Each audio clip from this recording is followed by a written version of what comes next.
여러분 안녕하세요. 오늘은 우리 몸속의 작은 정수기, 바로 신장 건강에 대해 이야기 나눠보려고 합니다. 신장은 피 속에 있는 노폐물을 걸러내고 수분과 염분의 균형을 맞춰주는 아주 중요한 기관이에요. 그런데 이 신장은 한 번 망가지면 다시 회복되기 어렵습니다. 그래서 미리미리 지켜주는 게 정말 중요하죠. 우선 신장을 지키는 5가지 원칙부터 말씀드리겠습니다. 첫째, 짜게 먹지 않는 것이에요. 라면, 젓갈, 김치처럼 소금이 많이 들어간 음식은 신장을 힘들게 합니다. 하루 소금은 티스푼 하나, 5g 이하로 줄이는 게 좋아요.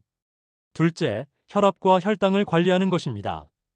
고혈압과 당뇨는 만성 신장 질환의 가장 큰 원인입니다. 정상 범위를 지키는 게 곧 신장을 지키는 길이에요. 셋째, 물을 적당히 마시는 것이에요. 노폐물이 잘 빠져나가려면 하루에 5리터에서 1리터 정도는 필요합니다. 하지만 이미 신장이 약하신 분들은 의사 선생님 지시에 따라 양을 조절하셔야 해요. 넷째, 약을 함부로 오래 먹지 않는 것입니다. 특히 진통제 같은 약은 신장에 큰 부담을 줄 수 있습니다. 꼭 필요할 때, 꼭 필요한 만큼만 드셔야 합니다. 다섯째, 운동과 체중 관리입니다. 규칙적인 걷기, 자전거 타기 같은 유산소 운동은 혈압과 혈당을 낮추고 신장에도 좋은 습관이죠. 이제 구체적으로 어떻게 예방할 수 있는지 말씀드려 볼게요. 무엇보다 정기적인 검진이 필요합니다. 소변 검사와 혈액 검사를 통해 단백뇨 등 수치를 확인하면 신장 이상을 일찍 발견할 수 있거든요. 그리고 담배와 술은 되도록 멀리 하세요.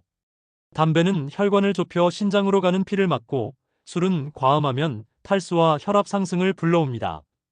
가볍게 한두 잔은 괜찮다고 해도 자주 마시는 습관은 좋지 않습니다. 또 한 가지 중요한 건 단백질 섭취 조절이에요. 단백질은 꼭 필요하지만 지나치게 많이 먹으면 신장이 그 노폐물을 걸러내느라 지치게 됩니다. 특히 단백질 보충제를 습관처럼 드시는 분들은 조심하셔야 해요. 하루는 체중 1kg당 0.8에서 1g 정도가 적당합니다. 여름철이나 운동할 때는 탈수 예방도 중요합니다. 땀을 많이 흘리면 반드시 물을 챙겨 마셔야 하고, 이미 신장이 약한 분들은 반드시 전문의와 상의해서 섭취량을 조절하는 게 안전합니다. 마지막으로 감염 관리입니다. 방광염이나 요로 감염이 생겼는데 방치하면 결국 신장까지 번질 수 있어요. 가볍게 넘기지 말고 바로 치료하는 게 예방의 지름길입니다. 다음으로 식단 이야기를 해볼까요? 신장은 우리가 매일 먹는 음식에서 가장 큰 영향을 받습니다. 좋은 식단의 첫 번째는 곡류예요. 흰쌀밥보다는 현미, 보리, 귀리 같은 잡곡을 섞으면 혈당 조절도 잘 되고 신장에도 부담이 덜합니다. 단백질은 붉은 고기보다는 가볍게 드시는 게 좋아요. 닭가슴살, 두부, 생선 같은 음식이 신장에 훨씬 부담이 적습니다. 특히 등푸른 생선은 꼭 챙기시면 좋습니다.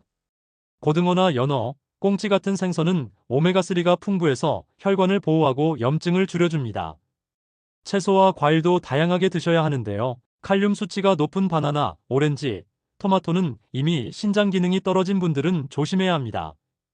반대로 사과, 배, 오이, 가지 같은 건 부담이 적고 좋습니다.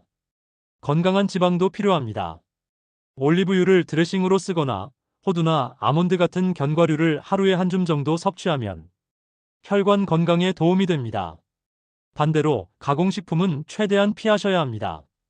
햄, 소시지, 라면 같은 음식에는 나트륨과 인이 너무 많아서 신장이 지쳐버립니다. 또 젓갈, 장아찌, 김치처럼 소금이 많은 음식은 줄이는 게 좋습니다. 그리고 탄산음료, 달콤한 음료수도 피해야겠죠. 오늘 내용을 정리해보면요. 싱겁게 먹고 물은 적당히 마시고 혈압과 혈당은 꼼꼼히 관리하면서 정기 검진도 받고 신선한 채소와 생선을 중심으로 식단을 짜는 것.